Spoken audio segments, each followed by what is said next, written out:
bones. It's coming for Look at the you. bones. That's going to be you. That's going to be everyone. No one's ever killed a giant before.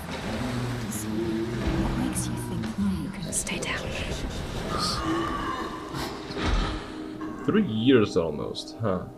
It's funny, but this Game Awards clip was actually the impulse for me to play the first Hellblade.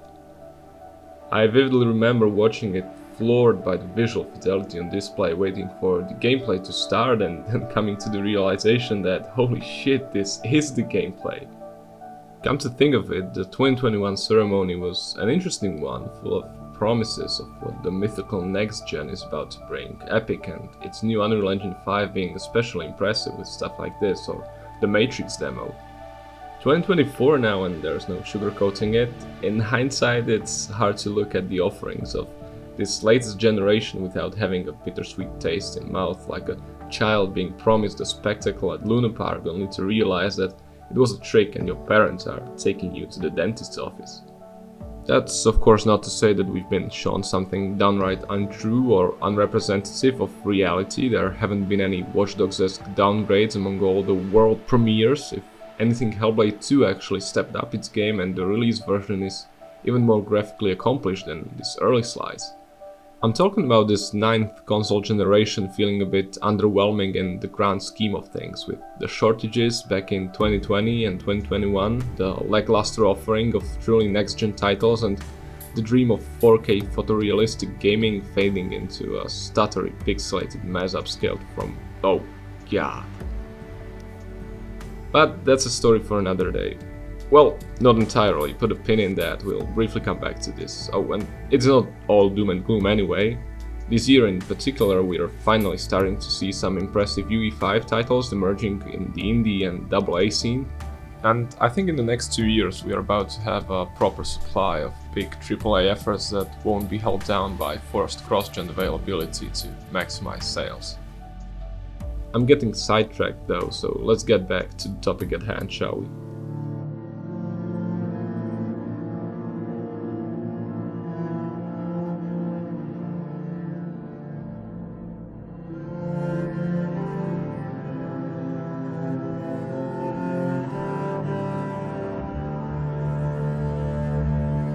There are a few benefits to coming late to the Hellblade party. The objective one is that in 2021 I could make use of some of new neat graphical features that were added to the game post-launch, like ray-traced reflections. But this sort of stuff is just sprinkles on top of already tasty muffin. The real reason why I'm glad I discovered Senua's Sacrifice later is purely subjective, and it's simply down to my personal experience. I doubt the game would hit me as hard as it did had I played it as a high schooler in 2017, but playing it as a 21-year-old, having the experience of for the first time going through mentally rough period during the lockdown the year prior and working my job at the time for the second year, kinda weighing my options, thinking about what to do next with my life, it's a whole new perspective. Because, you see, Hellblade is quite a difficult game, but not in the usual sense, it's no Souls-like. In fact, the said difficulty has nothing to do with how the game plays, but rather refers to the experience itself. This isn't the sort of game you turn to after a tough day to help you reset. It's a game about darkness and isolation, about loss and grief, about struggle with mental illness deep within one's mind.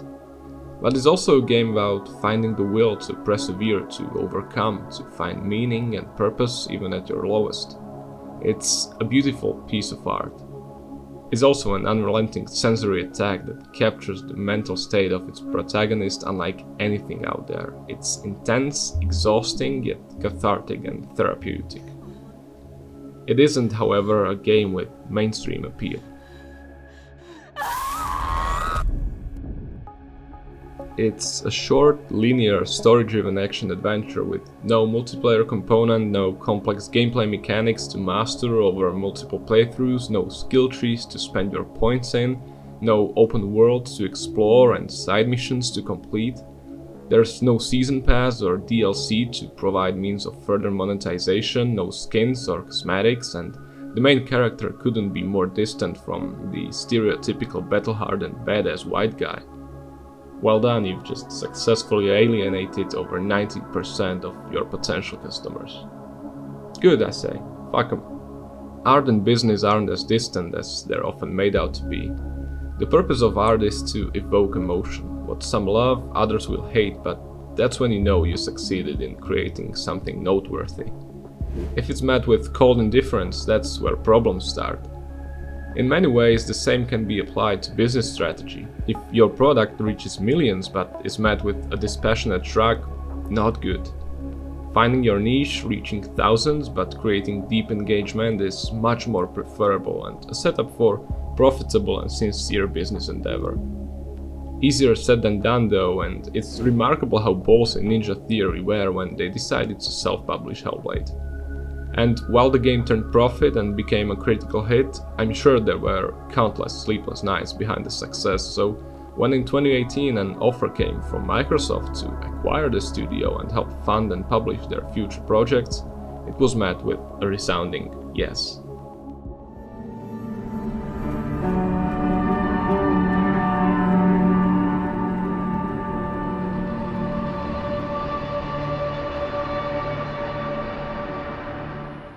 The first Hellblade, while being a beautiful self-contained story, made one thing clear. Ninja Theory have always had the ambition to continue Senua's journey. Follow us. We have another story to tell. Having secured Microsoft's backing, in 2019 the world was shown an announcement trailer for the sequel.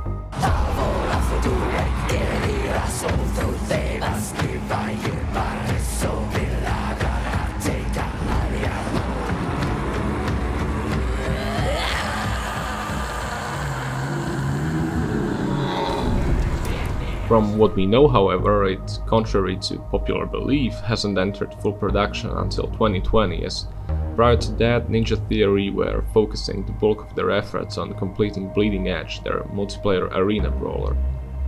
In the meantime, the studio grew considerably both in headcount and the facilities at their disposal, such as their new performance capture stage that replaced the tiny office space they repurposed for the sessions in a truly DIY fashion when working on Senua's Sacrifice. Fast forward to 2024, and unfortunately for Ninja Theory, the timing of the release didn't do them any favors. Spring this year was a rough time for both Team Green and Team Blue, something that the loud, annoying minority of pathologically fanatical, self-appointed brand propagators didn't take well.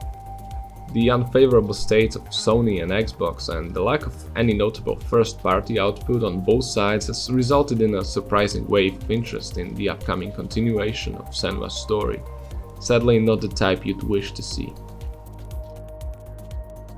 Furthermore, the closure of Tango Gameworks and Arcane Austin shortly before the launch created an atmosphere of unease around anything Xbox, impacting all the interviews with press and content creators meant to promote the game.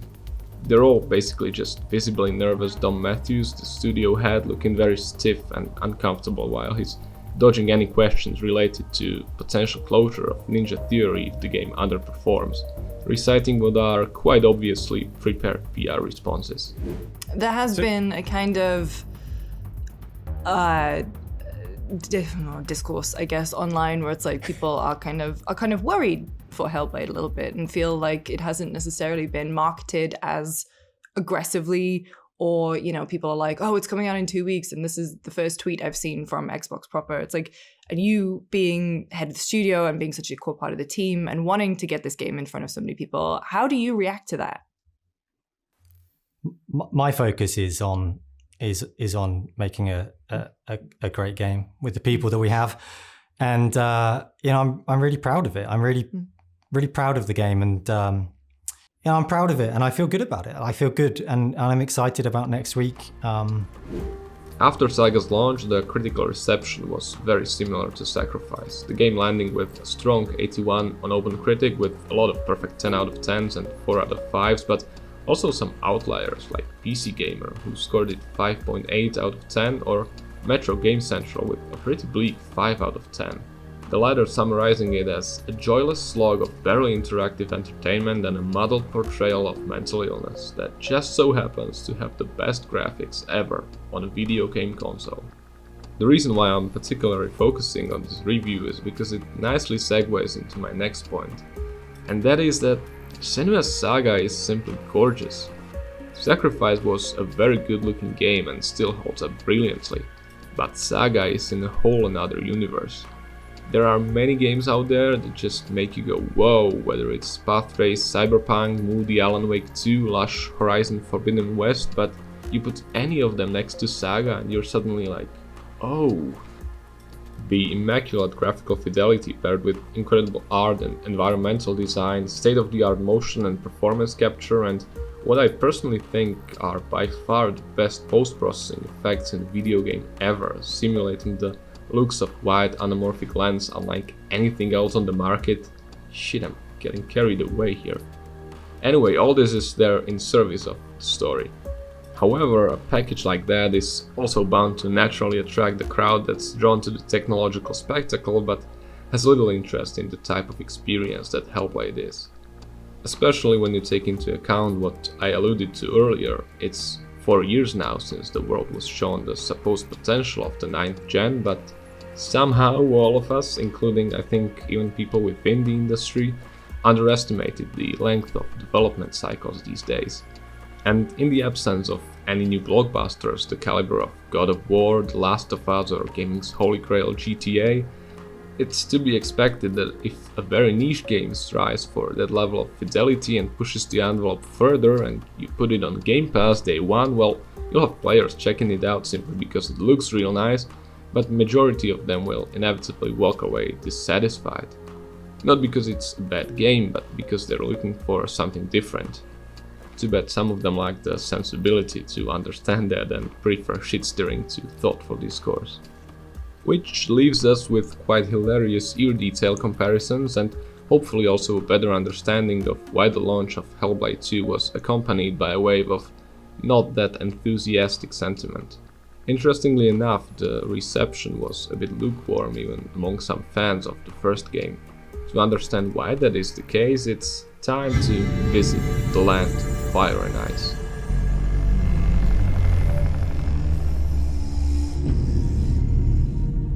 We catch up with Senua not long after the events of the first game. We learn that she made a promise to Dillion, her dear departed lover, that no more of their people will suffer at the hands of the Northmen like he did.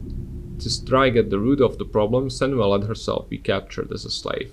Together with other captured Picts, she's caught in a shipwreck during their journey from Orkney to Iceland.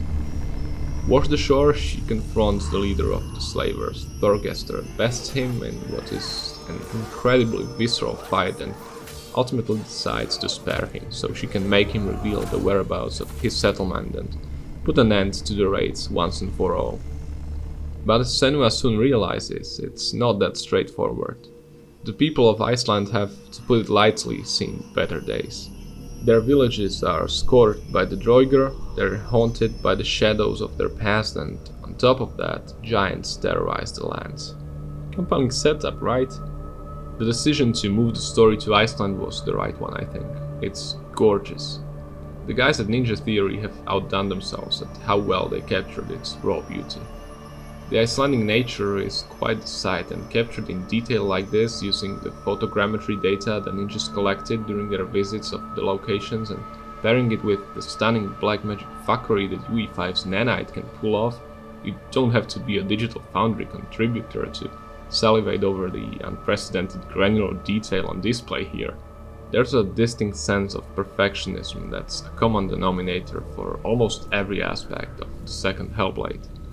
And there's no better showcase of it than Senua herself.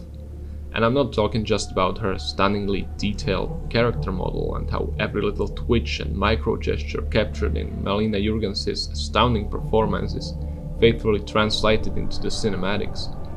You can also see it in how Senua moves during gameplay, the animations beautifully flowing and connecting seamlessly, second only to industry heavyweights like Naughty Dog. But that's barely scratching the surface. The search for excellence extends deeper.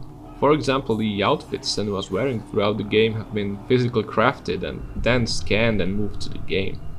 That allows the artists to have way better reference for things like how does the cloth and leather behave during certain motions, where does it stretch, where is it loose.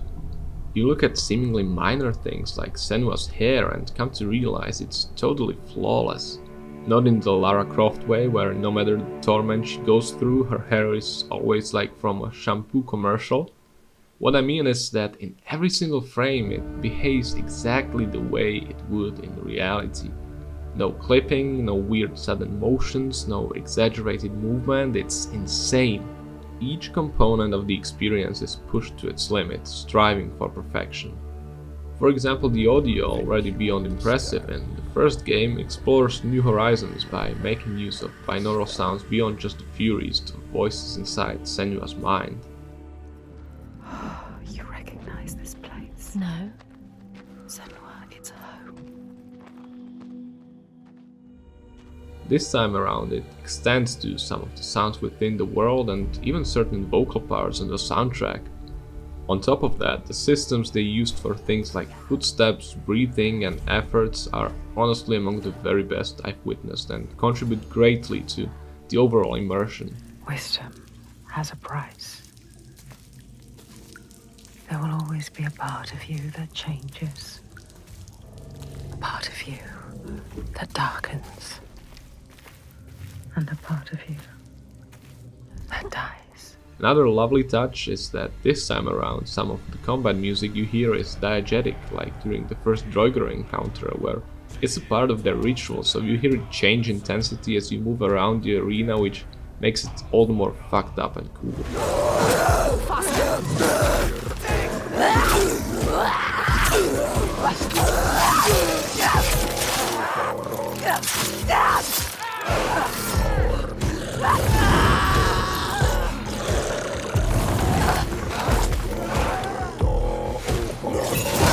There's also this moment, I mean, just look and listen to it.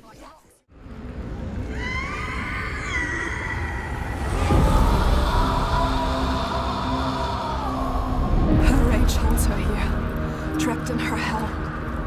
I need to free her from her prison.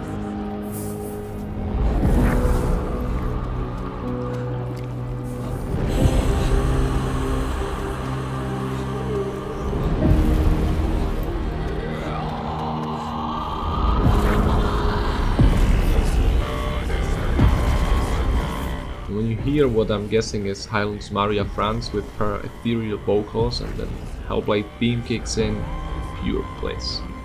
Goosebumps every time. My favorite marriage of gameplay and music since the We Sing chapter in Alan Wake 2. Incredible. I will free you from your... Wherever you look in Saga, its commitment to extremely high production values is clear to see.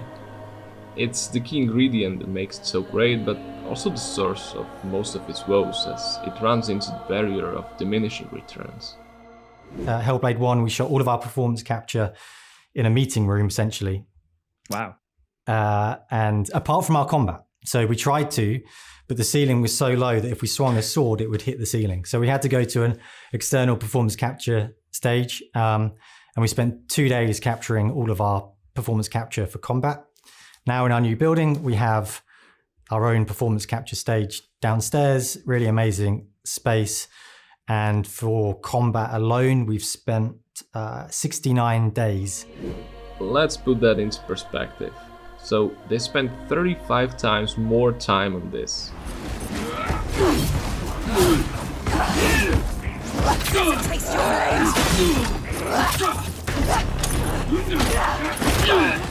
Than what they did here.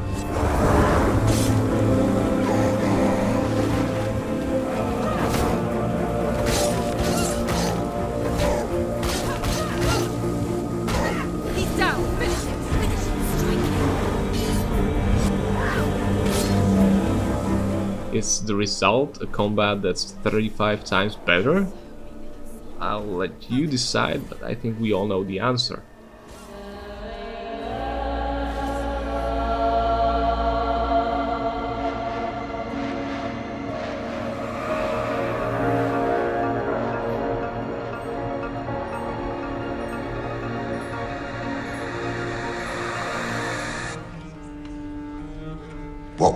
out into this wilderness to find.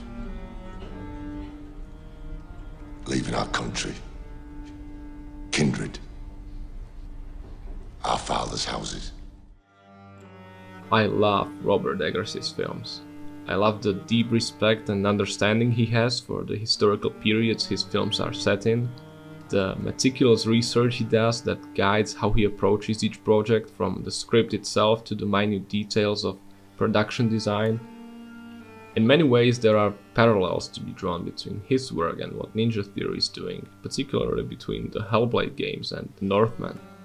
But I want to talk about Eggersy's debut feature film, 2015's The Witch, a folk horror story set in the 1630s New England about a family of Puritan settlers who were banished from their village over a religious dispute and now have to fend for themselves in face of unfavorable weather and eldritch horrors lurking in the woods. It's a brilliant film that doesn't rely on cheap scares and instead creates an oppressive atmosphere of unease that will keep you on your toes. It might disguise itself as a story about mysterious ancient evil, but really it's more about how it's our own fear, prejudice, envy and contempt that gives birth to it. So when earlier this year I got my hands on Banishers: Ghosts of New Eden, a story-driven action RPG set in, you guessed it, 17th century New England, where you take control of a pair of occult banishers to investigate hauntings among the settlers of the New World, I was quite excited. I guess by now it's obvious why I brought up The Witch, but to really hammer it home, it's not just the period and location that connects it to Don't Nod's ghost-busting epic. In the heart of Banishers is the same tale about how it's always the worst of human nature that brings about the nightmares that haunt us. It's a pretty clever story of a woman who became a scapegoat for a crowd of ignorant and malicious. Too bad it's also one of the most infuriating games I have ever played. Banishers: Ghosts of New Eden is a potentially great 15-hour game, stretched to be a 40-hour slog. Whether it's the stupid amount of unnecessary dialogue that's numbing at best and jarringly narratively dissonant at worst, or the exceptionally atrocious quote-unquote exploration that has you scouring artificial dead ends next to a very linear golden path only to find a 76th chest of mushrooms, this game will find a way to piss you off. Trust me.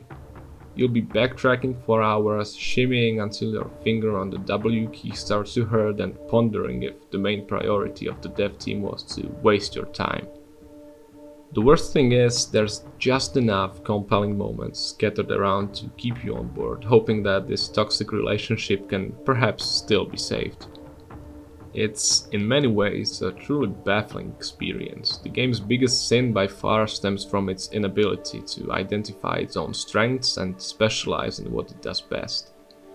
I find it absurd that at Don't Nod they somehow spend time making a system of vendors that is completely irrelevant because the loot economy is generous enough to the point where you don't ever have to buy anything, yet they couldn't be bothered to make simple custom signs in towns. Not sure how a woodcarver in the 1600s pulled off what looks like pixel-perfect Garamond or Times New Roman on each sign he made, but it's far from being Ghosts of New Eden's only head-scratching historical inaccuracy and a showcase of questionable allocation of development time and resources. There's philosophy of design by subtraction, where you strip away all the fat to streamline your creation to its most clean form, where only the fundamental pillars remain. And in Banishers, these pillars are very solid. Unfortunately, they're surrounded by tons and tons of pointless filler that detracts from this good foundation and diminishes its value. It's a game with intriguing premise but sloppy execution that fell victim to a lack of focus and intent, a game that could have been truly great at some things but instead ended up being subpar at everything. And despite the surface level similarities between itself and The Witch, when you look closely, they're worlds apart. Senua's Saga is the polar opposite. There's a sophisticated meticulousness in everything it does. Unlike Ghosts of New Eden, the second Hellblade knows exactly where its strengths lie and sets its priorities accordingly. But its laser focus comes at a price and has some unwanted side effects. For some, those are only minor blemishes on otherwise perfect piece of media. Others might come to the conclusion that Ninja Theory missed the forest for the trees. Either way, it's time we address Come back, Sekir.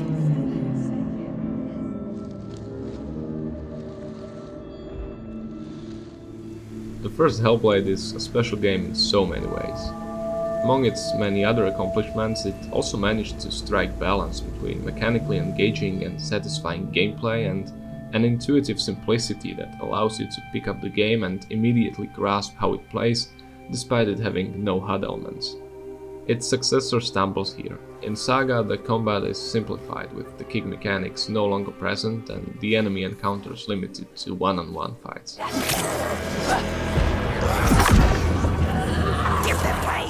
Boss fights are gone.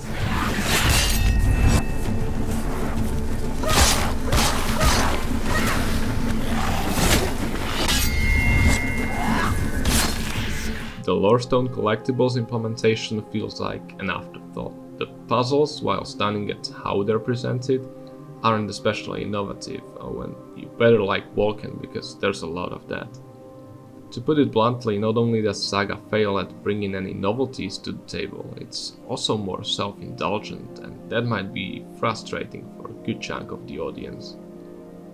A few weeks prior to the release of Hellblade 2, a viewer of mine brought up the question about how commercially viable Ninja Theory's new release will be, to which I replied as follows. Now, if anything, I think Saga is even more niche than Sacrifice, doubling down on the slow burn narrative first approach. A sound question now would be, does it make any kind of sense commercially? Making a significantly costlier game targeting an even narrower audience?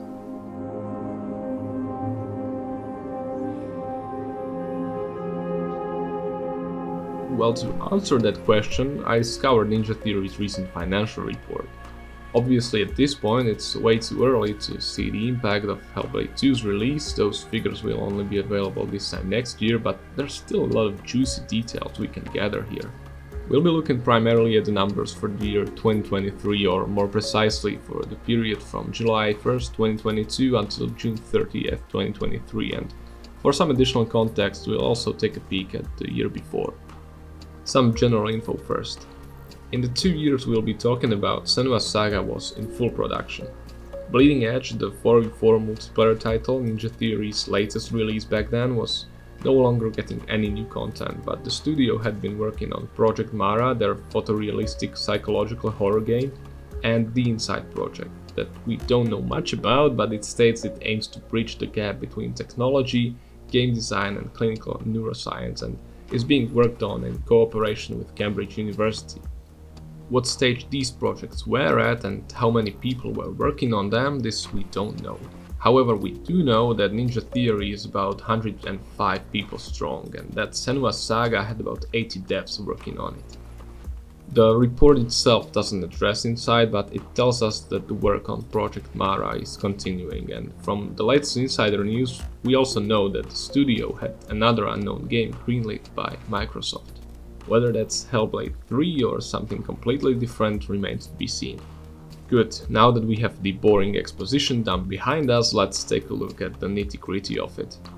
In 2023, despite the studio being hard at work on their upcoming games and spending £11 million on just R&D, they still turned £3 million in net profit. Not too shabby. Year prior, they recorded a net loss of £400,000, but honestly that's negligible when you take into account that that's a figure from a period where they're spending millions on development and have only marginal gains from the sales of their previously released games. So where did they get the money from? Their 2023 turnover was 24 million. We're talking pounds here with all the numbers, by the way, so a little over $30 million. It's divided into 3 categories: contract income, self-published income, and this is what interests me, intercompany recharge income. It's quite obvious that it's this intercompany recharge that's the bulk of their turnover, and while the accounting doesn't reveal what exactly is packed into this category, you don't have to be Hercule Poirot to crack this one. Majority of Ninja Theory's turnover is tied to the US, so it's safe to say that this entire recharge thing is revenue credited to them for the products or rather services they sell within Microsoft.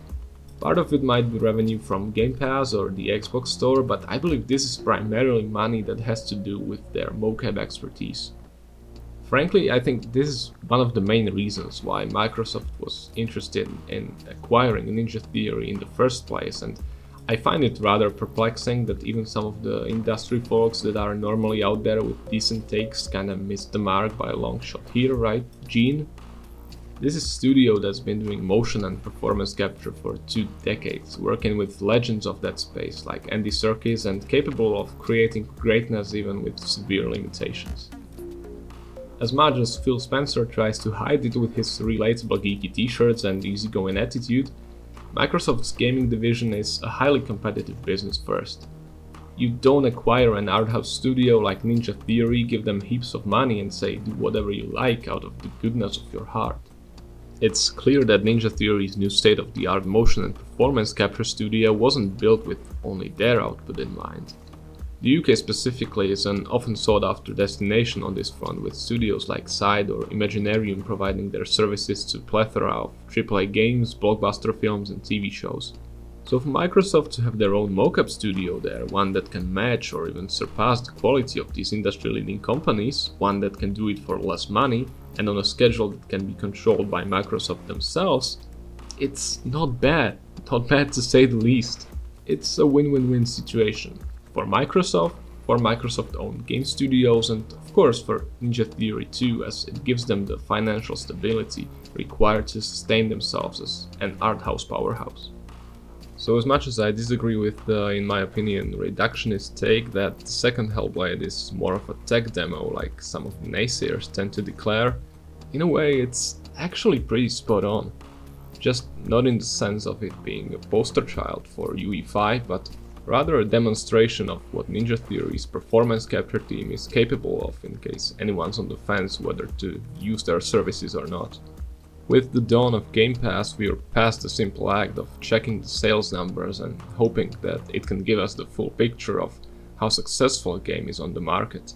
Doubly so if the game in question is a single-player title where the sales can be more diffuse, scattered around multiple years, triply so when the game itself might simultaneously be a showreel of sorts, as I suspect. Either way, I hope Ninja Theory will be here for many years to come, and not just in the role of a support studio, but as an auteur to challenge the norms with their unusual perspective.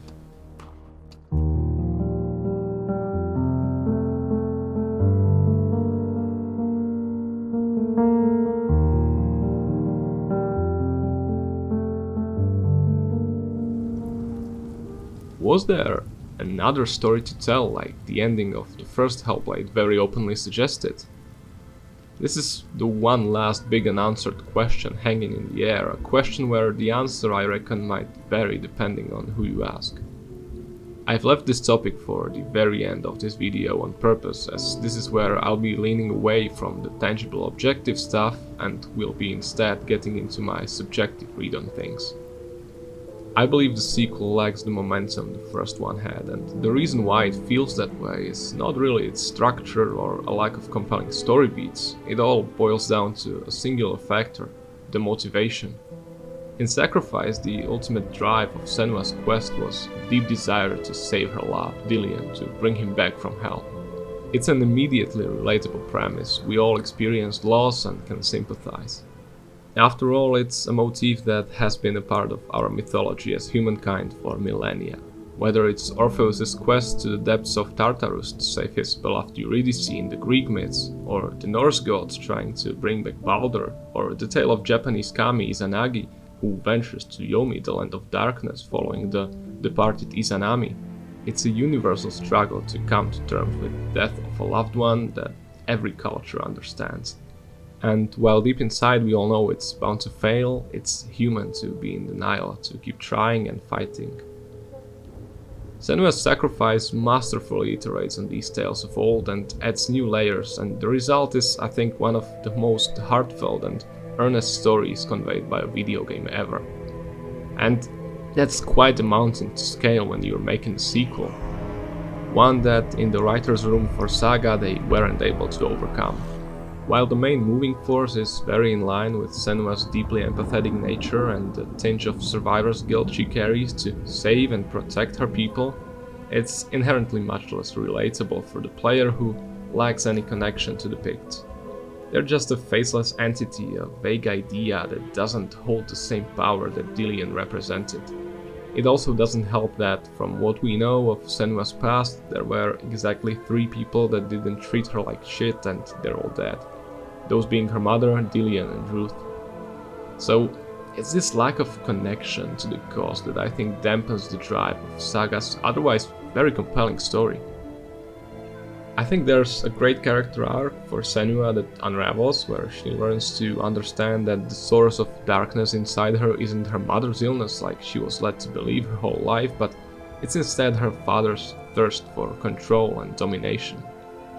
I think the supporting cast were all great, although perhaps a little underutilized, and I think 2 hours more to the story would be to a great benefit and would both give them more time to shine and give us, the players, an opportunity to deeper connect with them.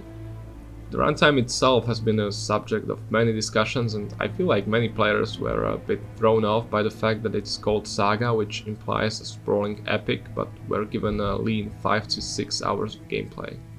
Well, here I think it's appropriate to point out that in general Ninja Theory has done a very poor job with naming stuff before. Hellblade by itself wasn't all that relevant to the first game. I mean, yeah, there is hell and there's also a blade, but the name itself makes it sound like some kind of action hack and slash, which I presume is also the reason why they added the Senua's sacrifice to it to dampen such associations. By the way, I'm also willing to bet that they came up with the whole Hellblade thing by looking at their previous release Heavenly Sword and just conjuring something similar and cool sounding from thin air. That name has even less relevance to the sequel, so I guess that's the reason why they moved it to be the latter part now, but still kept it not to make it too confusing. The Saga part has to be looked at in a more literal sense. The story this time around is way more broad, but it's also focusing on 2 family generations. I personally read the entire narrative here as an antithesis to something like Gabriel Garcia Marquez's 100 Years of Solitude, where through the lens of one family we see how the entire world is bound to repeat its mistakes over and over in a never-ending cycle. Senua's Saga leans the other way. It shows that there's always a choice. We have Thorgestrix claiming we are not our fathers, proving there is no one predetermined future, and endless Ouroboros of children repeating the errors of their parents. It's a tale deserving of its name, but like I said, it can be misinterpreted as a promise of a grander experience.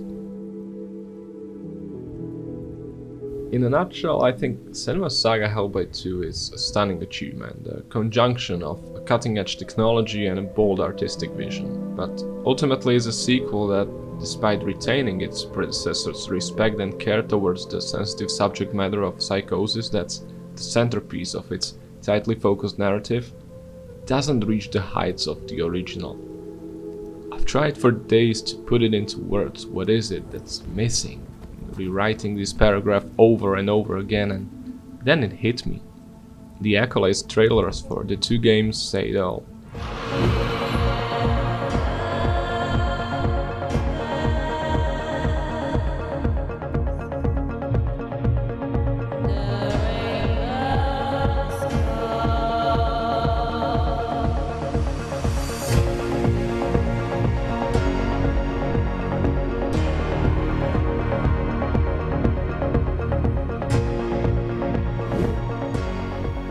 Don't get me wrong, there are plenty of emotionally resonant moments in Senua's Saga, and there aren't many games that can so effectively juxtapose things of extraordinary beauty with this sense of primal brutality that's ever present here and use it to tell a story with such grace. But where the first Hellblade left me deep in my thoughts after the credits rolled, the second one made me Google OLED monitors with a newfound conviction that I totally need one.